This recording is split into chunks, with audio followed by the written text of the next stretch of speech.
بسم اللہ الرحمن الرحیم. محترم جناب امیر جمعیت علماء اسلام مولانا فضل الرحمان صاحب، محترم جناب بلاول بھٹو زرداری صاحب، محترم جناب اسحاق ڈار صاحب، محترم جناب خواجہ محمد آصف صاحب، محترم جناب سردار اختر مینگل صاحب، جناب آفتاب احمد خان شیرپاؤ صاحب، میرے چھوٹے بھائی جناب امیر حیدر ہوتی صاحب، مولانا اسد محمود صاحب، جناب محسن داور صاحب، جناب سینیٹر منظور احمد کاکڑ صاحب، جناب صادق افتخار صاحب، جناب محب علی پلپوٹو صاحب، میر علی نواز شاہ صاحب، محترمہ مریم اورنگزیب صاحبہ، جناب اسلم بوتانی صاحب، جناب رانا ثناء اللہ خان صاحب، جناب چودھری سالک حسین صاحب، محترم نوابزادہ شاہ زین بگٹی صاحب. میں آپ سب کو دل کی گہرائیوں سے خوش آمدید کہتا ہوں اور آپ کا شکریہ ادا کرتا ہوں کہ آپ نے آج اپنی مصروف گھڑیوں سے وقت نکال کر آپ یہاں میری دعوت پر تشریف لائے تاکہ ہم اکٹھے پھر بیٹھ کے ہم یہ جو اتحاد 16 ماہ پہلے بنا تھا اس کو اللہ تعالیٰ نے باوجود بے پناہ مشکلات کے اور بے پناہ تکالیف کے اور چیلنجز کے، چاہے وہ مالی مشکلات تھیں، چاہے وہ سیاسی افراتفری تھی، چاہے وہ معاشی اور مہنگائی کی ایک بہت شدید لہر تھی، چاہے وہ بدترین سیلاب تھے، تو ان تمام مراحل کو آپ نے اپنی لگن، محنت اور قومی جذبے کے ساتھ آپ نے طے کیا. راستے میں کئی رکاوٹیں آئیں، کئی پہاڑ نما مسائل تھے، لیکن آپ نے ہمت نہیں ہاری اور یہ قافلہ چلتا گیا. مہنگائی اپنی جگہ ایک بہت بڑا چیلنج تھا اور IMF کی جو شرائط تھی اس کے مطابق پیٹرولیم ڈیولپمنٹ لیوی PDL اس کو سال کا اوسطاً 50 روپے بڑھانا ہمارے لیے ناگزیر تھا. تو آپ کو یاد ہوگا بعض اوقات 40 روپے بھی ہمیں بڑھانا پڑا اور کیبنٹ میں یقیناً جہاں پر آپ مشکل صورتحال کو سمجھتے تھے وہاں پر سیاسی طور پر غریب آدمی کے حوالے سے آپ سب یک زبان ہو کے بات کرتے تھے کہ یہ ہمیں ہمارے لیے ایک بہت مشکل ہے، بڑی تکلیف ہے، لیکن کیا کریں کہ یہ مجبوری ہے. لیکن پھر بعض مہینوں میں آپ نے دیکھا کہ قیمتیں کم بھی ہوئیں. پچھلی جو قیمتیں بڑھائی گئیں اس سے پچھلی مرتبہ قیمتیں کم بھی ہوتی رہیں، لیکن یہ مجموعی طور پر ایک بدترین دور تھا عالمی مہنگائی کے حوالے سے، کیونکہ جنگ ہو رہی تھی یوکرین میں، اس کی وجہ سے کموڈٹیز کا بے پناہ ایک پریشر آیا قیمتوں کا. ایڈیبل آئل تھا، چاہے وہ گندم تھی، چاہے وہ فرٹیلائزر تھا. لیکن ان تمام مشکلات کو آپ نے مجموعی حکمت سے آپ نے اس کو عبور کیا اور ہم آگے چلتے آئے. بالآخر اللہ تعالیٰ نے پھر کچھ مہربانی فرمائی. گندم کی پچھلے 10 سال میں ریکارڈ پیداوار ہوئی. پچھلے سال ہم نے پچھلی حکومت کی گندم کی میدان میں بہت کم پیداوار ہونے کی وجہ سے $2 ارب کی ہمیں باہر سے امپورٹ کرنی پڑی. IMF کے ساتھ جو ایک بہت ہی مشکل مرحلہ طے نہیں ہو رہا تھا، اس کی بنا پر کبھی ڈالر اوپر جاتا تھا، کبھی نیچے آتا تھا. امپورٹس کو ہمیں دبانا پڑا، کم کرنا پڑا تاکہ ہمارے جو زر مبادلہ کے ذخائر ہیں ان کو کنٹرول کیا جا سکے. اس کے علاوہ دیگر جو مشکلات تھیں، سیاسی افراتفری، کبھی لانگ مارچ ہو رہا ہے، پچھلے سال کی بات کر رہا ہوں، کبھی دھرنا ہو رہا ہے اور اس کے ساتھ جو جڑے ہوئے مسائل تھے اس کے بارے میں آپ سب اچھی طرح جانتے ہیں۔ اسی طریقے سے خارجہ پالیسی کے حوالے سے ایک تباہ کن صورتحال تھی۔ اس بارے میں مجھ سے زیادہ وزیر خارجہ نہ صرف بہتر جانتے ہیں بلکہ اچھی طرح بتا بھی سکتے ہیں، لیکن اللہ تعالیٰ نے اس محاذ پر بھی کامیابی دی اور مشترکہ کاوشوں سے وزیر خارجہ کی اور اجتماعی کاوشوں سے اس میں بہتری آنا شروع ہوئی، جس کا بالآخر بہت اچھا نتیجہ نکلا اور بالآخر IMF کا بھی معاہدہ ہو گیا، جس کے اوپر اللہ تعالیٰ کا جتنا بھی شکر ادا کریں کم ہے، کیونکہ اگر یہ معاہدہ نہ ہوتا مجھے اس میں کوئی شک نہیں تھا ایک ملک کے اندر تباہ کن صورتحال ہوتی، ادویات کی دکانوں پر لائنیں لگی ہوتی، لائف سیونگ ڈرگس نہ ملتی، اور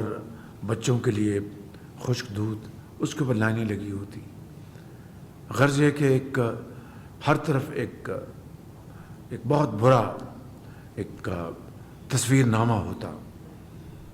بینکس کے ساتھ LCs نہ کھل پاتی، اگر کھلتی تو باہر کے جو گاہک ہیں اس کو ایکسیپٹ نہ کرتے جب تک کہ انٹرنیشنل بینکس اس کو انڈورس نہ کریں، انٹرنیشنل بینکس شاید انکار کر دیتے، مطلب ایک عجیب صورتحال ہوتی، زراعت، صنعتیں،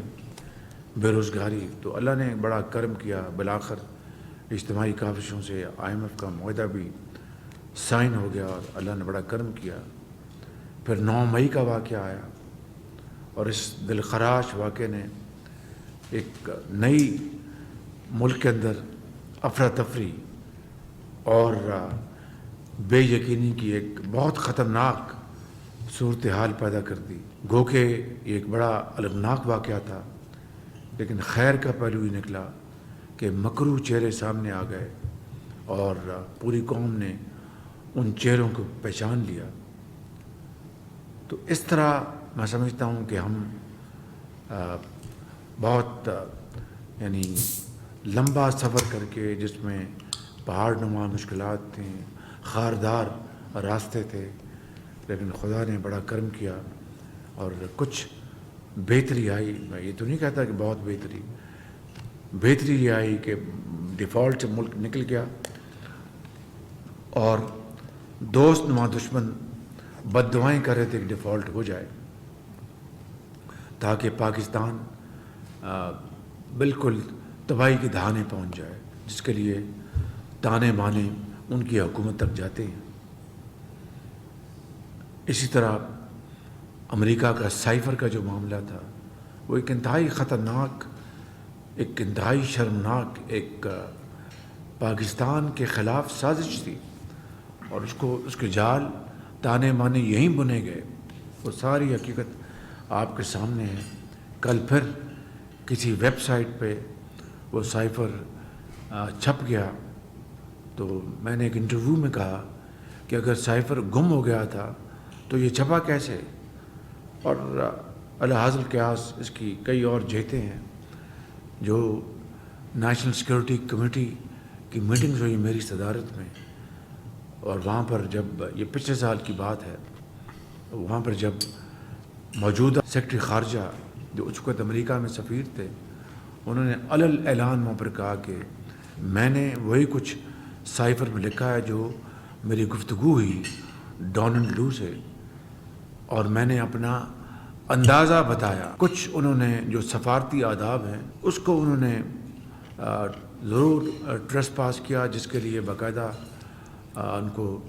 ڈیمارش کیا گیا، لیکن اس نے کہا کہ سازش کا تو کہیں دور دور تک ذکر نہیں ہوا۔ تو اس طرح اس کا بھی پول کھل گیا۔ پھر کبھی کہا کہ امریکہ نے سازش نہیں کی، یہ فلاں نے کی ہے، فلاں نے کی ہے، کیونکہ میں روس سے قریب ہو رہا تھا یا کیا ہو رہا تھا، یعنی سر سے لے کے پاؤں تک دن رات جھوٹ۔ اور سب سے بدترین جو بات وہ یہ ہے کہ اس معاشرے میں زہر گھول دیا گیا، دن رات پوری اپوزیشن کو مدعون کیا گیا یا کروایا گیا، اور ڈاکو چور کا دن رات گردان کی گئی اور اپنے آپ کو کہا کہ میں فرشتہ ہوں، یہ باقی سب ڈاکو چور ہے۔ ریاست مدینہ کی دن رات گردان کی گئی، عمل اس کے بالکل برعکس ان چیزوں نے پاکستان کی ساکھ کو بری طرح مجروح کیا۔ پھر خود ہی گھڑیوں کے اور زیورات میں پکڑے گئے۔ یہ اللہ تعالیٰ کی طرف سے ہے، انسان کا اس میں کوئی عمل دخل نہیں ہے۔ الحمدللہ پھر SIFC کا اس کا ہم نے سارا انتظام کیا، اس کو عملی جامہ اس کو پہنایا، اور پرسوں رات میں نے صدر کو سمری بھیج دی جس کے اوپر انہوں نے اسی رات دستخط کر دیے۔ کل میری راجہ ریاض صاحب جو لیڈر دی اپوزیشن ہے ان سے مشورہ ہوا، تو ان کی یہ خواہش تھی، ہم دونوں نے طے کیا کہ ہم ناموں کا جو بھی نام ڈسکس ہوئے اس کا پبلک میں کسی کا نام نہیں لیں گے۔ تو آج دوسرا راؤنڈ ہونا تھا، مجھے آج اچانک کسی ضروری کام کے لیے لاہور جانا پڑا، تو وہ بڑی میری مصروفیت بڑی اہم تھی۔ پھر میں واپس آیا تو مریم اورنگزیب نے پوری طرح مجھے جکڑ رکھا تھا، کچھ 6-7 انٹرویوز تھے اور نہ جانے اور بھی کئی ایونٹس تھے۔ اس کے بعد میں نے آپ سب کو یہاں پر مدعو کر رکھا تھا، آج آپ سے مشاورت بھی ہو جائے گی، تو کل میں راجہ ریاض صاحب کو دوبارہ دعوت دوں گا، اور امید کی جانی چاہیے کہ معاملہ ایک اچھے طریقے سے طے پا جائے۔ مگر افسوس کی بات ہے کہ صدر پاکستان نے مجھے آج خط لکھ دیا ہے، اور مجھے میرے سیکرٹری صاحب نے بتایا، اب یا ان کی لا علمی کی وجہ ہے جو کہ ہو نہیں سکتی، اتنی لا علمی کس طرح ہو سکتی ہے کہ ان کو شعور نہیں ہے، علم نہیں ہے کہ یہ مرحلہ 8 دن پر محیط ہے۔ 3 دن وزیر اعظم اور لیڈر دی اپوزیشن طے ہو جائے فبیہ، نہیں طے ہوتا تو پھر 3 دن اور ہاؤس کمیٹی کے پاس جاتا ہے معاملہ،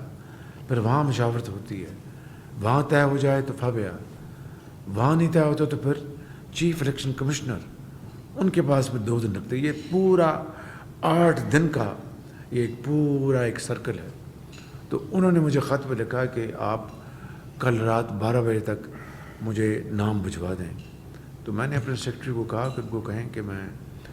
یا تو آپ کو لکھ کر بھیج دیتا ہوں کہ آپ کی لا علمی